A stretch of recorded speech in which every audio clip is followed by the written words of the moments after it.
So again, here they have given you a lot of, we have given you a lot of exercises on antonyms and synonyms. But due to shortage of time, I think we will not go deep into that. We will just do a few, and we will go to the rest of the topics, because I think dwelling in, I mean, it is not only because of shortage of time, because this is of no use learning it like this. As I said, you have to improve your vocabulary. You have to improve your uh, word power through constant reading, constant usage, and constant listening. It is no use knowing the meaning of the words like this, because this is not going to help. There are about thousands of words in English, and a few words that you learn like this will not help you. So you have to constantly upgrade your vocabulary power, so that when they ask you antonyms and synonyms, you will be able to identify that. Okay. In the following question, out of the four alternatives, which best expresses the meaning of the given word? Now, what is the meaning, or what is the synonym? So when they ask you best expresses the meaning of the given word, they mean they want your synonym for that word. So what is the synonym of abate? Anybody can? Ma'am, it's decrease, ma'am. Very good. Abate means decrease. Correct. So when you know your words properly, you can easily spot, because they give you a choice. It is easy for you. You can make your choice. Again, what is the meaning of renounce? Renounce is fairly easy word. Relinquish, withdraw, forgive, punish. When you renounce something, what do you do? What is the synonym? He renounced his power. He renounced his kingdom. Means relinquish. Now see, the choice that they are that is given here is also equally difficult. So only if you know the meaning of relinquish, you will know that it is the synonym for renounce. So that is what happens when you have to increase your word power for you to even identify which is the right word. So the right word is relinquish.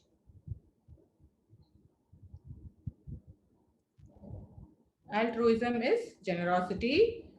So we will not dwell on this a lot. I think we will just go to the next few slides where I have to talk about. So what happens is, when you know your antonyms and synonyms, it makes your language more flowery. For example, you can, like if you want to describe somebody, you can use all the adjectives.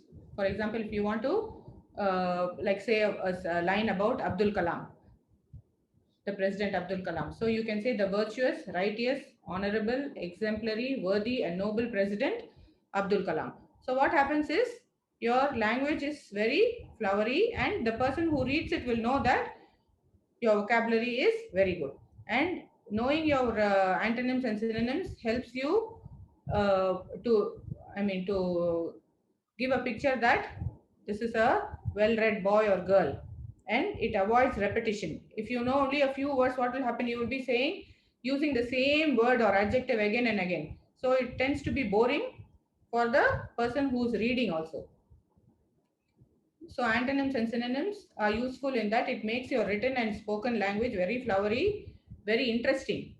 When you listen to a person with the good command over the language, his speech automatically becomes very interesting. So people will be interested to read or listen to you, and whatever you write or present will become very successful. So for that, you have to have very good vocabulary. So we are going to skip vocabulary because there are a lot of words here, and it will take a long time. So you can skip that, and we will go to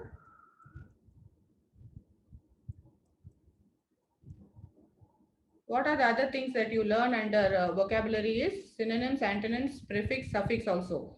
So when you want to give antonym for a particular word, several times you can use a prefix or a suffix, which gives you the antonym for that particular word. For example, wrapped is unwrapped.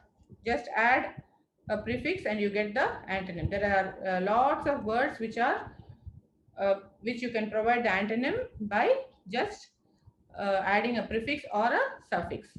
When you are reading a comprehension passage, you would have read about Bloom's taxonomy, and how is it relevant to me here? So now Bloom's taxonomy is nothing but the way the questions are designed.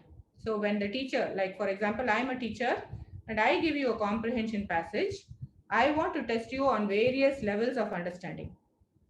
I will ask you 4 easy questions, 2 difficult questions, 2 mediocre questions, 2 based on facts, 2 based on vocabulary, 2 based on the content and understanding. Like that, I will form the questions. That is known as Bloom's taxonomy. The various levels of understanding that the teacher wants to judge the student or the person who is writing the comprehension is known as the Bloom's taxonomy. It is nothing else. Okay, Bloom's taxonomy is nothing but the various levels of understanding that we want to test from the student if he has comprehended the passage.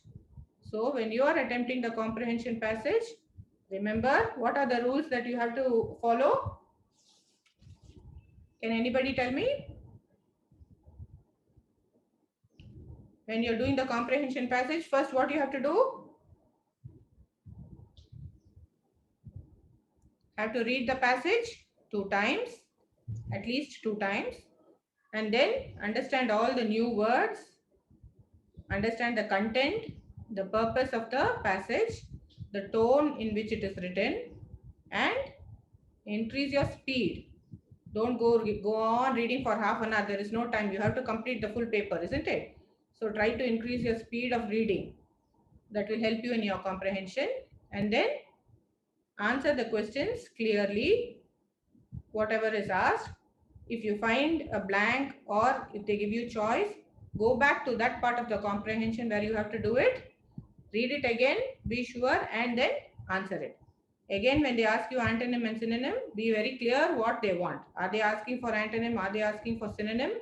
Be clear, underline that, and then write the answer. So that much is for comprehension. Comprehension and all you can get easily, you can score marks. So now we are going to note making. Now they ask you to write notes. When they are asking you to write notes, they will test you on the headings, subheadings, abbreviations. Wherever is possible, you can abbreviate, and the summary. Okay. So who can tell me how you have to write notes? They give you a passage. Okay. So what will you do? Who is going to answer that? After reading the passage, we have to write the title. Yes. Then we have to write the heading and then subheading, then subtopics. Very good. Very good. Correct. So that is how you have to do the note making. Always understand note making means they are giving you a passage. What should I do? I should take notes. When you're reading a lesson, what do? You take notes, isn't it? It is just that. And they are giving you marks for that. So when you find big words that are repeated, often repeated words, you have to form in your mind, okay, I will make an abbreviation for this.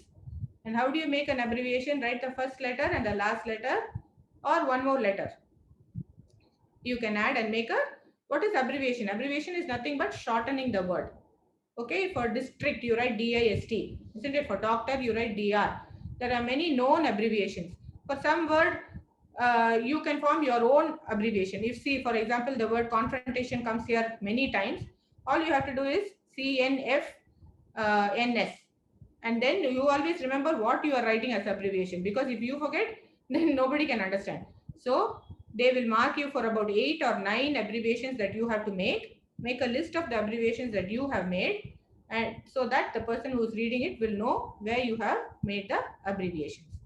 So abbreviations are very important in note making. So there you have to write the heading first, make the heading very short, and never use abbreviations for headings. Heading should be proper words. Okay, no abbreviations in the heading. And then from heading you go on to subheading, from subheading to subpoints. Like for example, if you write electronic communication as the heading, the subheading will be types of communication. Subpoints will be A, B, C, D. Telephone, fax, scan, internet will be the subpoints. So heading, subheading, and subpoints. Go on making the notes like that. And finally, you write the list of abbreviations that you have made. And if they ask you for summary, for example, Here they have asked you what's the question? Can you read? Write a summary. Sometimes they will say prepare notes with subheadings, headings, abbreviations wherever necessary, and they will leave it at that. So there you don't have to write summary. But if they ask you as the second part, write a summary, they will give you 2 marks for that. You write the summary. Again, summary is the Prezi writing. Prezi writing means short form of the whole passage. If you have about 15 lines, they want you to write 4 lines about the main purpose of the passage. So for that, they will give you marks. So note making is nothing but writing the headings, subheadings, and then subpoints, the abbreviations, and the summary. Is it clear to you all? Yes, ma'am. Yeah. So I want you to know the difference between abbreviation and acronym. Do you know the difference between an abbreviation and an acronym, students? Ma'am, acronym means I think full forms, ma'am. Acronym means Full forms like FIFO, first in, first out, last in, last out, like that, ma'am. Is it like that? I thought it was like abbreviations means like you shorten doctor and write DR. Okay? Yes, Professor, ma'am. you write. It is for one word. Shortening of one word is known as abbreviation. Abbreviation. Acronym is a list of words. Like for example, BHEL. You write Bharat Heavy Electrical Limited as BHEL. NASA. A full 4-5 letters. I mean 4-5 words. You take out the first letter from each word and make a acronym. That is an acronym. An Yes, abbreviation ma'am. is for one single word. Okay. Yes, ma'am. I just Yes, thought ma'am. I'll share that with you all. So a lot of abbreviations you have to learn when you are making note making. You can make your own abbreviations. It is not that only known abbreviations should be made when you are writing a note. You can make your own abbreviations, but always remember to write it down and the answer for the abbreviation. They will mark you for that. At least 8 to 9 abbreviations per note making you should make. Okay. So you will get your marks according to that. Okay. Next is we are going to Prezi writing. Prezi writing is nothing but like I told you the summary of note making. Always remember when you write Prezi, how many words can you use? Do you remember the numbers? When you're writing Prezi, what should you remember? Who can tell me? Come on. Ma'am, I didn't came still there, ma'am. Okay, Prezi writing is like if you have 150 words, what you have to write when you are doing a Prezi is first you have to count all the words. Yes? Ma'am, it should be 1/3 of the whole Yes, passage, ma'am. correct. 1/3. If it is 150 words, you have to write only 50 words. It is not allowed for you to write more. Okay? Maybe 1 or 2 more words you can write, but 1/3 of the passage only should be there. 1 or 2 words less also is okay. Don't make it very short. It should be 1/3, almost 1/3 of the passage. So first thing when you are attempting a Prezi is you have to count the words. How many words are there in the passage? And then you have to write a summary for 1/3 of the passage. So when you are reading a Prezi, what happens is you have to read like you are reading a comprehension, read fast and try to understand what is there. Try to omit all the unnecessary words. So here is when your vocabulary will help again. If you have a lot of words and you know one word to substitute that, you can use that. Use a prefix or suffix to write one word instead of 3-4 words. That is where you Prezi writing will become easy for you. Always again, Prezi writing, you have to give a suitable title, a nice title you can give, and then write the Prezi. Okay, Prezi writing is also very easy. You can get marks in that. So the next one will be article writing. What do you understand by article writing? When do you write an article? Who can tell me the difference between article writing and report writing? Anyone can tell me article writing and report writing?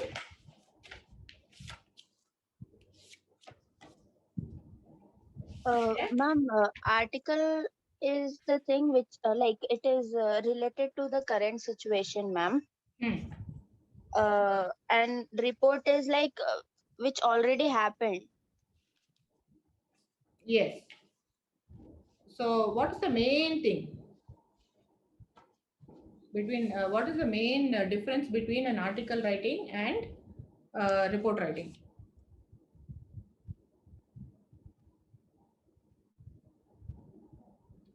Article writing is when you want to make the choice of your article.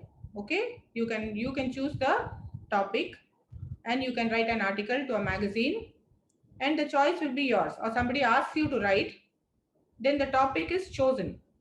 A report writing is when you are going to attend a function and somebody else is talking, something else is happening. You write a report of what is happening. So there is nothing personal about it. In article, you can write your views, you can write your opinion.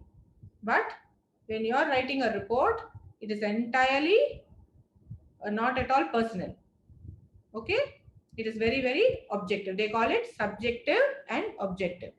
Article can be subjective. That means what you think, what you know, what is your knowledge, your opinion, everything can be there in article writing. It is subjective. But in report writing, it is very objective. You have nothing to do there. You are going there as a onlooker and you are reporting all the things. You are either reporting what is being spoken or what is being seen, what is happening there. All that you are writing in a report. Okay. So that is the main difference. And there is a format. Article writing, there is a format. It is also a formal writing thing. So there is a format you have to learn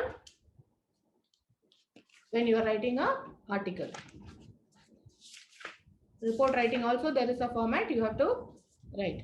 You have to write according to the topic. Okay, I will show you the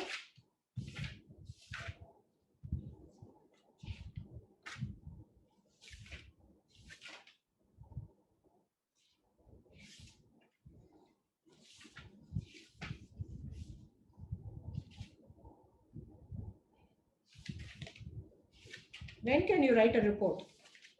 When you're either attending a function. One more thing about article writing is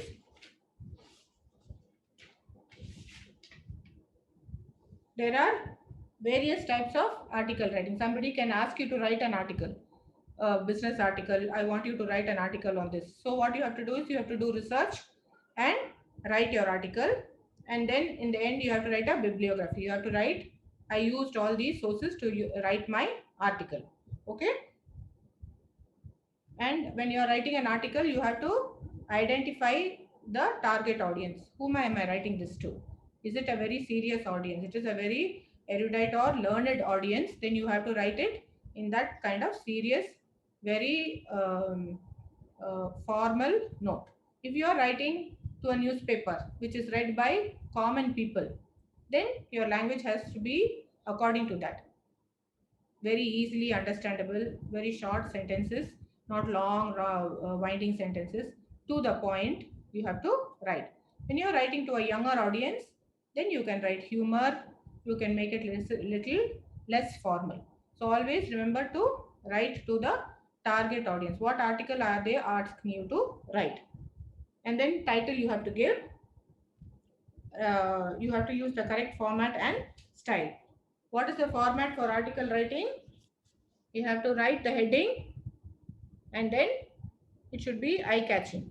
When you're writing the heading, everybody who reads an interesting heading for an article, they will want to read the article.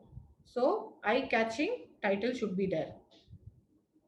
A byline you can write, written by, you can write your name. If it's for an exam, you don't write your name because they don't want you to write your name. You can write your roll number, or sometimes XXX they will write. So just write that. And then introduction. What are you going to write? Always give a proper, very interesting, bold introduction. What are you going to write about? So give an introduction, body in 2 or 3 paragraphs, and the conclusion. Conclude all the points that you have said in the article, and give a nice fitting conclusion. Always an article should have a proper conclusion. If you leave out loose ends, then your article will not be interesting. Okay, so these are the steps that you have to follow in when you're writing an article. And as I said, next we go to report writing. When you're writing a report, yes. Ma'am, in article, concept maps will be there, ma'am. Like we can draw concept maps and mind maps. Yes, yes, yes. You can draw. You can draw articles. You can draw mind maps, flow charts, anything. Like what I said, depends on what article you are writing.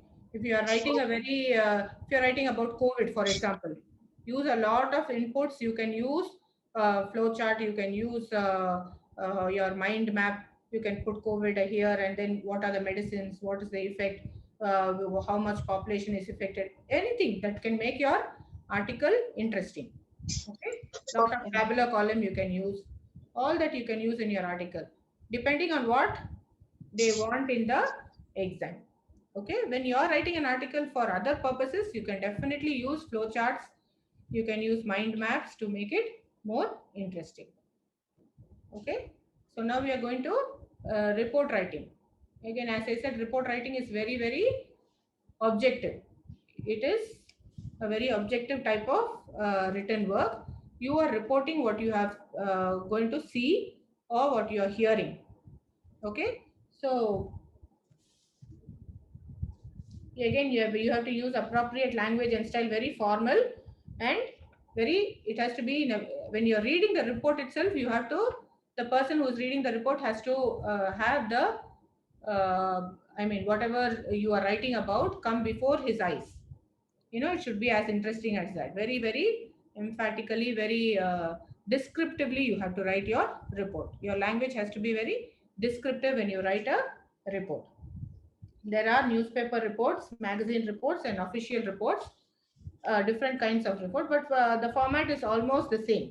The heading, proper heading you have to write, and date, subject, introduction, then the main body.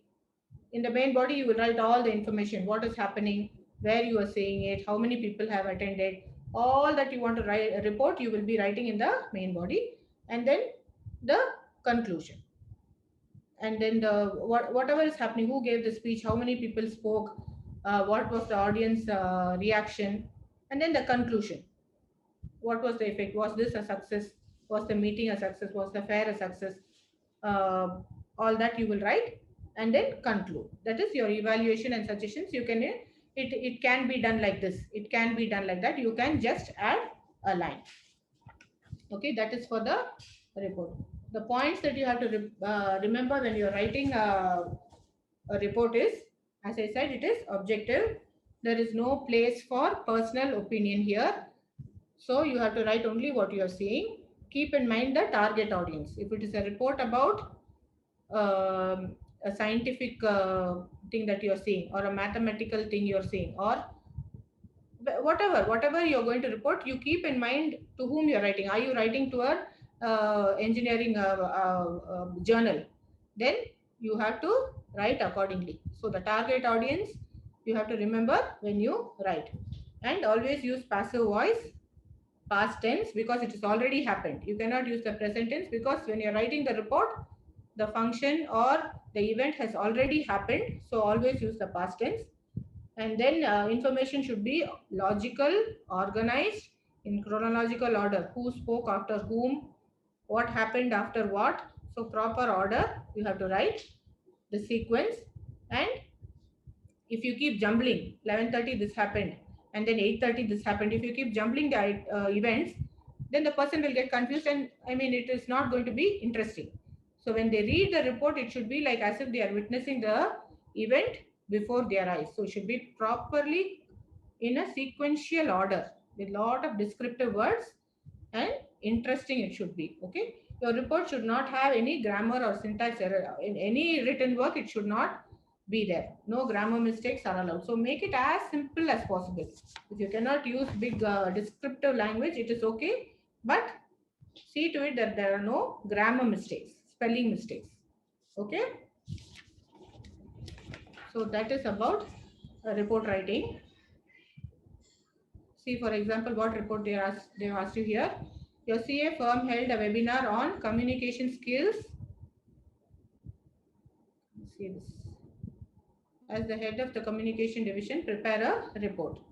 So these are the hints that they are giving you. Welcome address by head HR, describing need for webinar, agenda, and then presentation by CAX on role of communication, then the next by CAY. So one after the other. As I said, it should be in chronological order, how it happened there. And then presentation by participant 2, presentation by participant 3, and after that. So the main speaker is speaking. After that, everybody is giving their presentations. And finally, the vote of thanks was given by Senior Manager HR, inviting feedbacks and suggestions from all participants. So that is how your report should be. Okay. Always remember, when you're doing your writing skills in your exam, recall the format. Write down in your, you have a book for writing skills, and all the letters, all the Prezi writing, comprehension, report writing, note making, article writing, all these 5, write the format in separate pages. And when you're writing, recall, what should I write, how should I write. For the format, they will give you marks. Again, when you're writing letters also, formal letters, letter of complaint, letter of inquiry, and then reply to letter of complaint. What is the format? Format for formal letter is the same. So write it down in a paper neatly. Before your exam, just go through it. So that way you will not make mistakes. They will give you marks for the format. Okay. So the marks that you get for the format, even if you make a few spelling mistakes or grammar mistakes, the marks for your format you will get if you write your format correctly. So now that we have done with that, we are going to writing formal letters and official communication.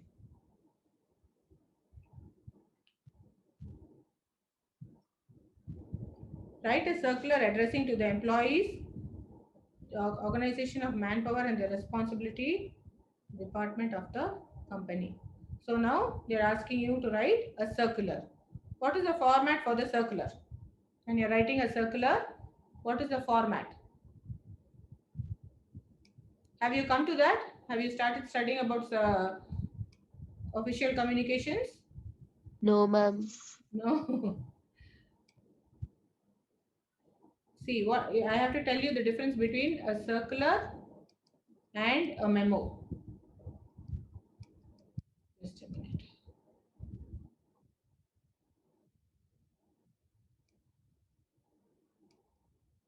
So I will tell you. A circular is written to everybody in an organization. Like, for example, if an organization has 4 or 3 departments, and there are lot of people working there. So instead of personally going and telling everybody, what they do is they give a circular. If it is a common thing that they want to convey to everybody, then a circular is written. So you have to know how to write a circular. Now, if you are going to get employed in a organization and they want you to write a circular to all the employees, encompassing all the departments, then how will you write it? So circular, you have to understand what is a circular first. A circular is a message that is common to everybody in the organization, all the departments. So instead of wasting your time and sending messages to each one of them, you are typing it out, or you are taking copies for everybody in bulk. That is known as circular. So there is a format for a circular. It has to have a circular number. For every organization, there will be a different format, but generally this is followed. A circular number is written, the date and day will be written, and then see, due to urgent work requirements in the finance department, the following employees are temporarily shifted to the department for a period of 2 months with effect from November 14. So this message is given to everybody. So everyone has to come to know that this is happening in the office. So a circular is typed. Like even when you're in schools or colleges, what happens? There are about 1,000 students or 1,200 students. And instead of personally the teachers writing a note or a letter to the parents, suddenly there is a declaration of a holiday. So what they do, they give a circular, isn't it? By 2 o'clock only you come to know that the next day is a holiday because of some event. There might be some government issue, so they are giving a holiday. So to inform all the students, they give a circular. They type out a circular. The circular number will be there. The organization name, school or college will be written there. And then they will say that due to this, tomorrow is declared a holiday by the government.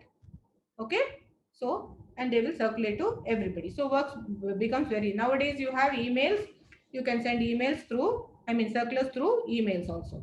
So that is the circular. A memo is something very different from a circular. A memo is also a written message sent to the employees in the organization, but it is interdisciplinary. Like if it is only the finance department, you want people to know that this person is being what can we say, he is taken away from the job, or he is suspended, or this is happening, we are shifting two people from here to the other department, or there will be a salary raise, there will be a salary cut, or the timings are changed only for that department, then you give a memo. Memo is generally given to declare a suspension, something that is within that department, so that only a few people will know. So that is a memo. Memos often contain a limited subject matter, and circulars serve as medium for general announcements. It is not anything personal. Memo is more of a personal thing. It can include even personal messages. So memos are intended for selective audience. They contain limited subject matter and more as an internal mode of business communication. And they cover legal content also. Memos, I said no, when they are suspending somebody, or when you want to legally do take some action, then you give a memo. So that is the difference between a circular and memo. You will be asked to write a circular like this. They can either ask you to write a memo or a circular. So as I said again, write down the format. For circular, you have to write the circular number and then the date and the day on the right side. And then whatever message they are giving you, you just write it and you have to sign it off. See, they have given you a C. Whatever message they have given, you have to form like this in the circular.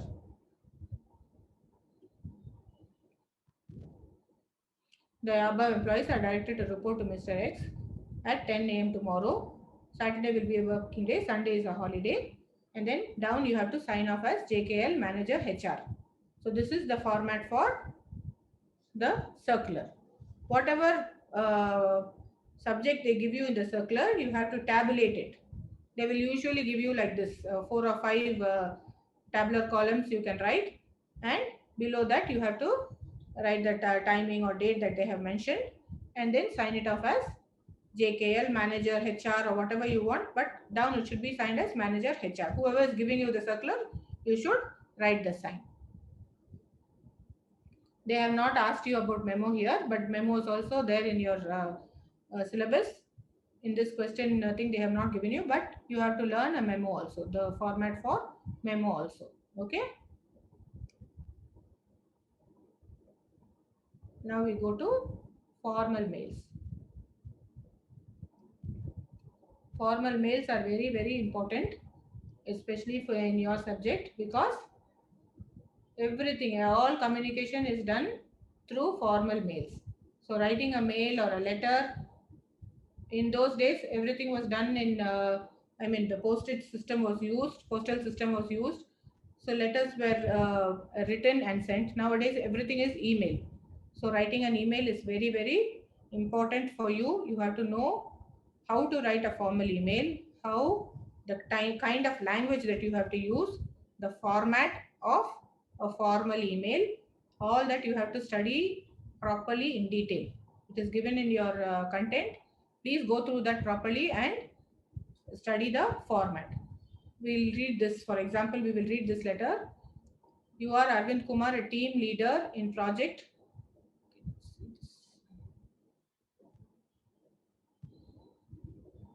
You are Arvind Kumar, a team leader in project implementations, Department of Cellular Telecommunications. Write a mail to all members of your team asking them to attend a meeting after 2 days, seeking their suggestions on ways and means to speed up the implementation of the project of improving connectivity in XYZ areas in the city. So they have given you the word limit 150 to 200 words. So after reading this, you have to understand that a team leader in project implementations, how you first form the idea in your mind. What I have to write? I have to write a mail asking them to attend a meeting after 2 days. So the date you have to write, seeking suggestions. So you're asking them for suggestions to speed the implementation of the project of improving connectivity. So take that in your mind, form the idea and remember the format once and then start writing. First thing, correct receiver email ID. Email ID should be written properly. The formal email ID you should give. Okay.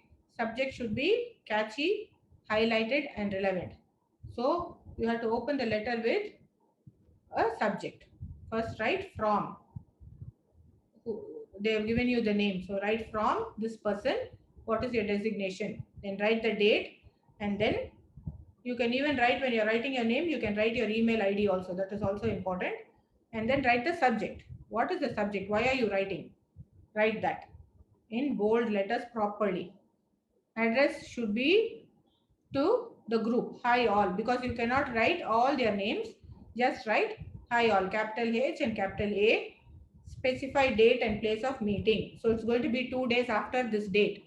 So if it is 8th today, say 10th we are going to have the meeting and at which place. Properly you should write. Mention time frame of completion of project. What time you want to complete.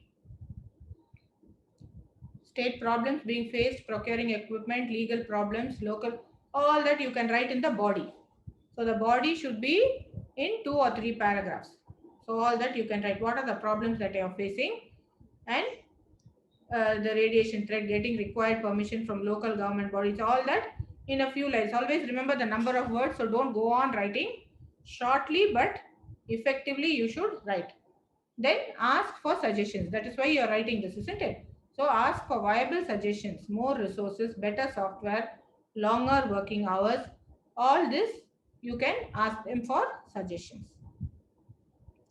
And then you will sign off. Properly you should sign off as sincerely yours and or yours sincerely. You write your name, designation and email.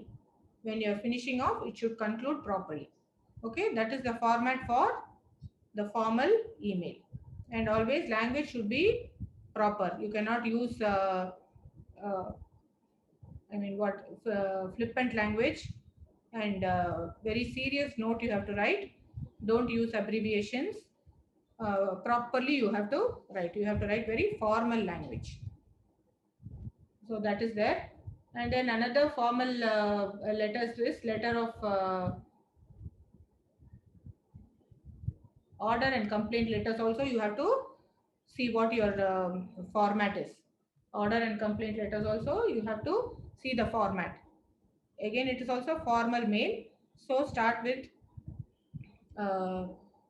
your name, email ID, date, then the subject. What do you want? If you want to order something, what is the order that you are going to give? And then start with hi, Mr. If you know the name, write his name, Mr. or Mrs. If you don't know, just write sir or madam and then start the letter. Okay, start the letter. Whatever you are going to place order, write it in proper sequence.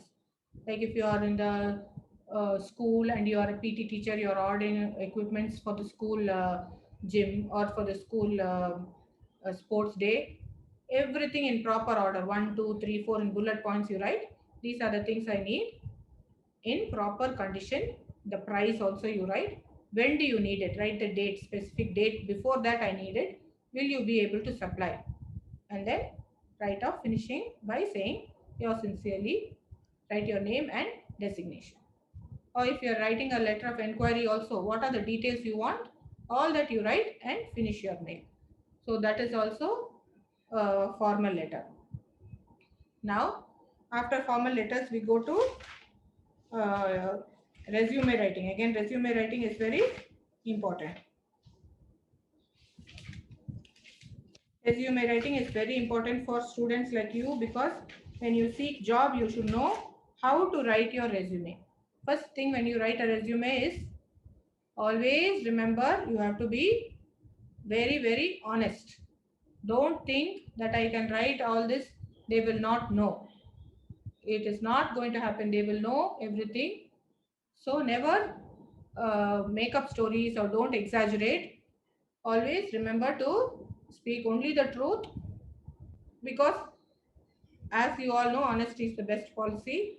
And once they come to know that you have lied, then it creates a very bad impression.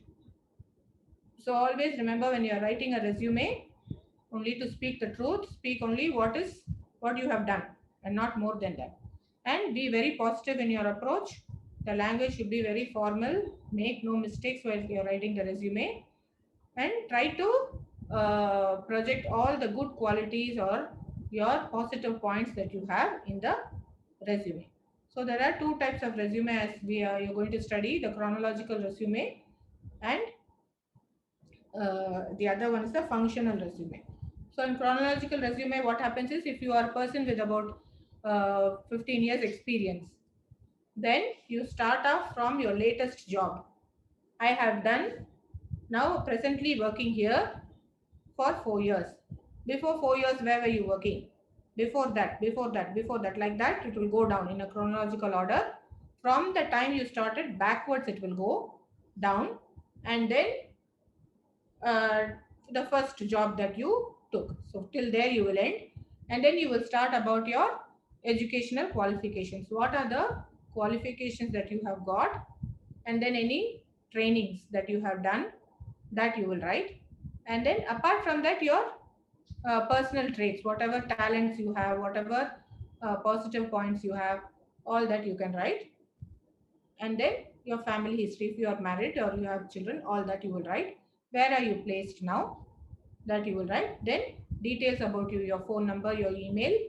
And then if you have any person who can give you a certificate, then you will write that.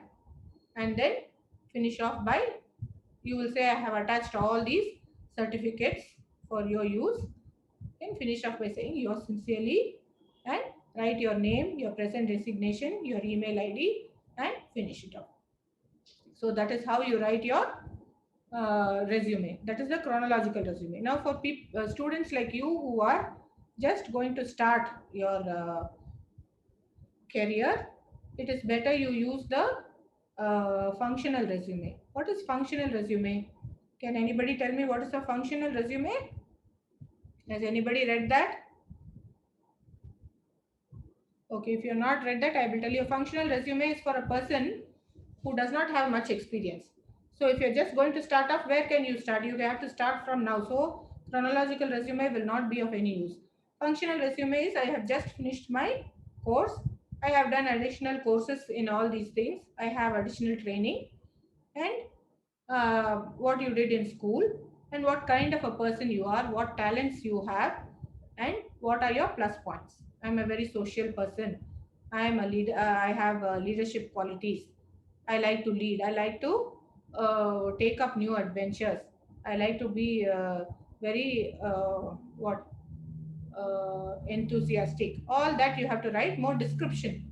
So that is known as a functional resume. So for a beginner or for a person who keeps changing jobs, like he was already in one job, he did not like it and he changed his career, he changed his line. So he will find that chronological resume is not very effective, because the person who's reading it will think, oh, this man is jumping jobs very often. He's changing careers to, so he's not of a steady mind. So instead of the chronological resume, he can write functional resume, where he is showing that he is very good in this particular field. I was doing that, but my interests are here and I am doing very well here. So he can project his career interest like that. So he can use a functional resume. So we will now just see this resume writing that they have given here. You are Shika or Ashutosh. You are applying for industrial trainee articles at Gale. Write a cover letter and attach it. See, covering letter is also very, very important for uh, resume writing. Before giving up your resume or before posting your resume, a covering letter is necessary. So instead of going through all the details in your resume, the person will who's recruiting will just take out and read your covering letter. Now, what is a covering letter? A covering letter is just a short introduction about yourself, who you are, what you have done, what is your interest, qualification. All that will be written nicely in a covering letter. So it has a date, designation, address, and then salutation. Dear sir or dear madam, to whomever you're writing, and then date. Uh, then do not repeat the information provided in your resume. See, whatever is in the resume, you don't copy in your covering letter. Your covering letter should have a different, show a different side of you. It should show what kind of a person you are.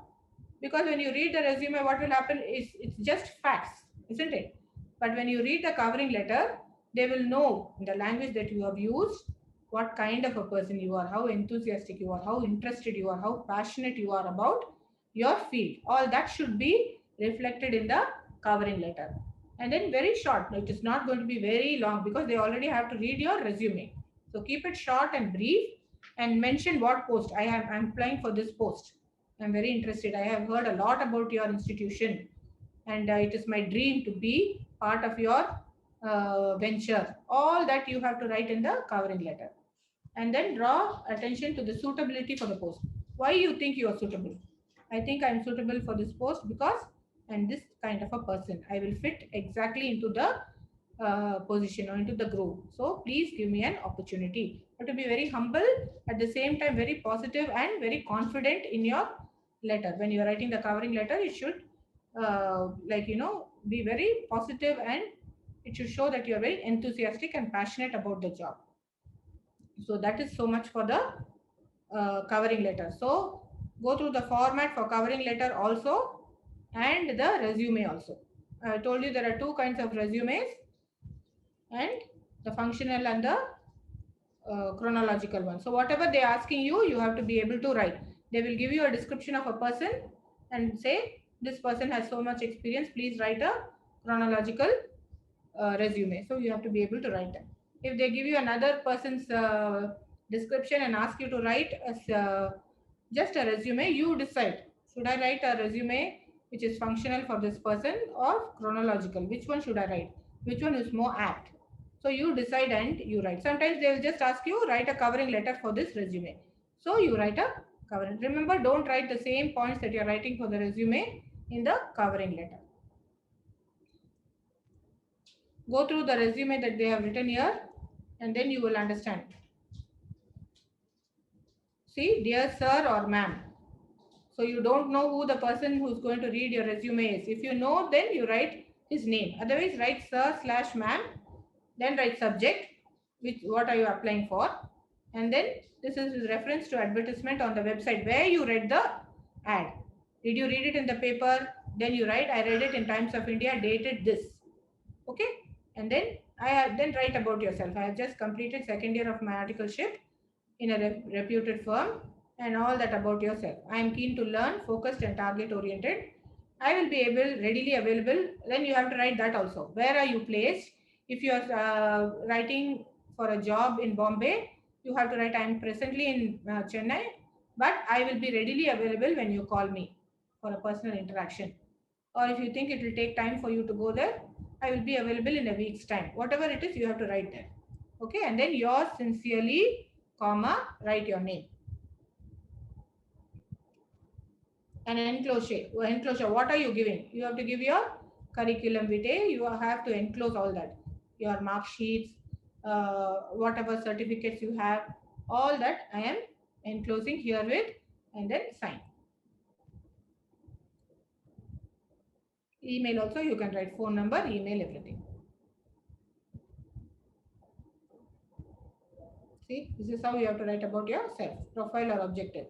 Sincere, honest, punctual, devoted. All the adjectives, positive adjectives you have to use.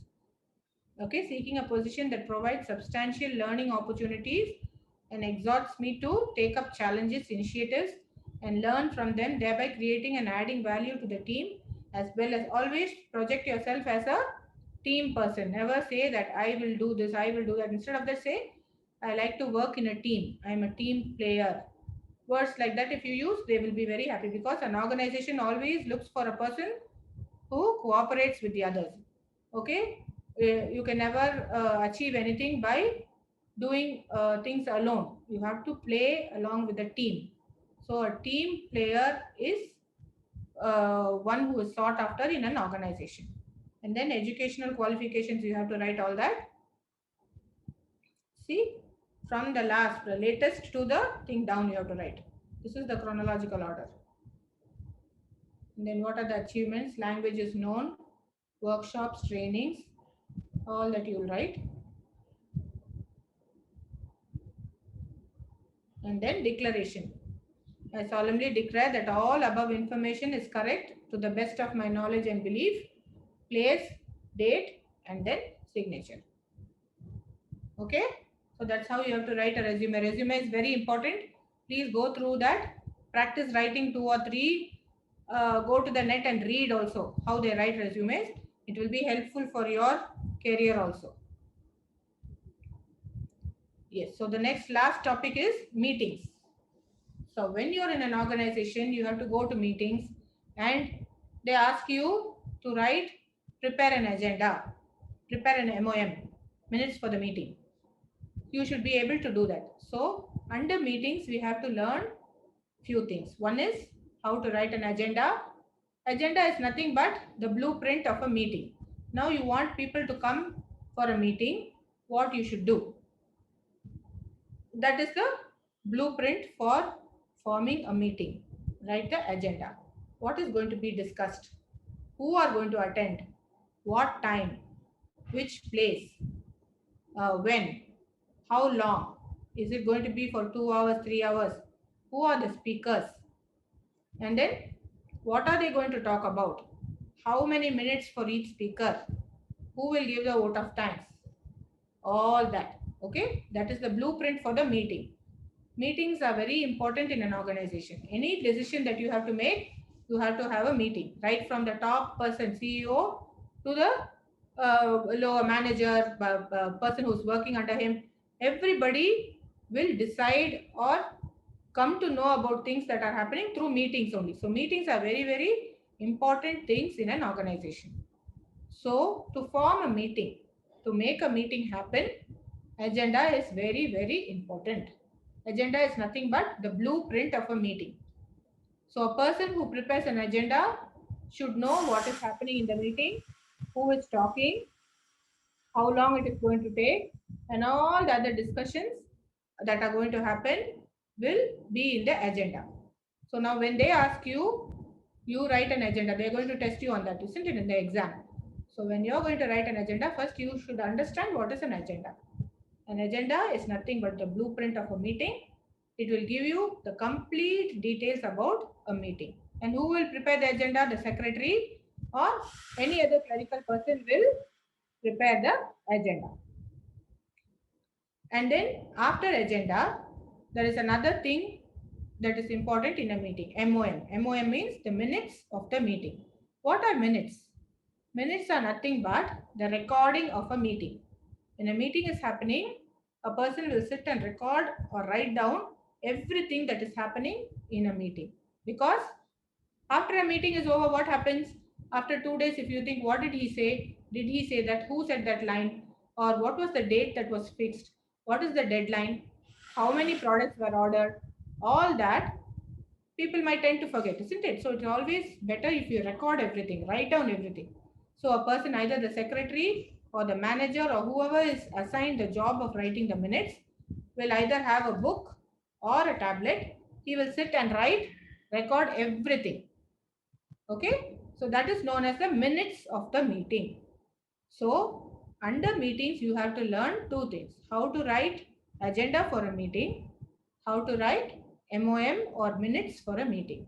So when you are writing the minutes, what you can do is you can take the copy of an agenda Agenda will tell you everything that's going to happen in a meeting. So you, when you're writing the minutes, keep the agenda with you and go on filling up who spoke, what, how many. When the agenda will even tell if there are 4 speakers, 15 minutes allotted to each speaker, topic allotted to each speaker. All that will be there in the agenda. So when you are writing the minutes, you can have the agenda with you and just fill up the details. Minutes is nothing but just recording of the meeting according to the agenda. Is it clear to you, children? Is it clear to you, students? Hope I have explained agenda and MOM to you properly. Yes, ma'am. Yes. Yeah. See, for example, go to this slide. It will tell you how it is written. As an employee of a medical firm, prepare the agenda of a meeting discussing the pros and cons of a new vaccine for COVID-19. Discuss how it is going to affect your company sales. Use the tabular format and include senior executives in the meeting. So see how nicely they have done the agenda. The time, topic, attendees, speaker, duration. So you have to form a tabular column like this in your paper when you're writing the agenda. And then write the time, who gave the introduction. Maybe the director of the pharmacy is the most important man. So he will come and welcome everybody to the meeting. So introduction and welcome note, write the name of the person who is giving, and then 10 minutes he spoke. And then 9:40, the speech, the name of the participants, and then how many minutes each one can talk. That is the time allotted. They cannot talk more than that. There is a person who will sit and he will record it, okay? And then the entire meeting will be written like this. See, 11:40, the meeting gets over, vote of thanks, and 10 minutes the director gives the vote of thanks. This is what will happen. This is the agenda, and the agenda will be sent to all the people who are going to attend the meeting, because they will have an idea who is going to talk, how many minutes they are going to talk, and when it will end. So if you are calling somebody, if you're calling an important person to a meeting, you will say, this is the agenda, sir, please come for the meeting. So he will go through the agenda and he will know. So the meeting is going to take place from 9 to 11:40. So there will be a break in between, and by 11:40 the meeting will end. And these are the star speakers. So it is going to be interesting. And what should I talk? I am given a slot of 20 minutes. So I have to prepare for that. And when is it? The date is this. The venue is this. So everything will be given to the speakers beforehand. Okay. So the agenda is very, very important for a meeting. And when they ask you to write an agenda, you have to know the format.